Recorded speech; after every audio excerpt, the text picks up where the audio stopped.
down her nose at Georgiana, who stood an easy 8 inches above her. "You were not included in the conversation." "But I should be, don't you think, as its subject?" She'd give the other girls credit. They all had the decency to look chagrined. Not so their leader. "I do not wish to be seen conversing with you," she said cruelly. "I would be afraid your scandal would stain me." Georgiana smiled. "I wouldn't let that worry you. My scandal has always sought out—" She paused. "Higher ground." Sophie's eyes went wide. Georgiana pressed on. "Do you have a name?" Eyes narrowed. "Lady Mary Ashhollow." Of course she was an Ashhollow.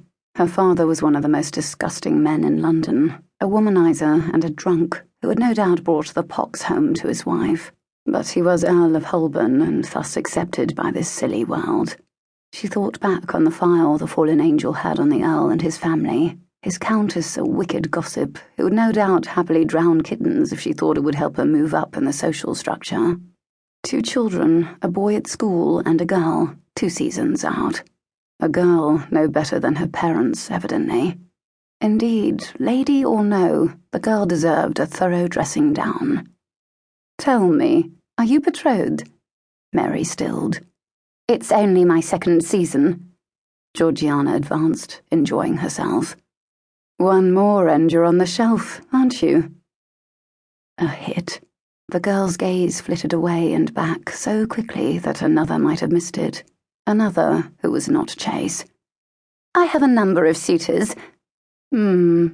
Georgiana thought back to Holborn's file. "Burlington and Montlake, I understand. They've got enough debt to overlook your faults for access to your dowry." "You're one to talk about faults and dowries," Mary chortled.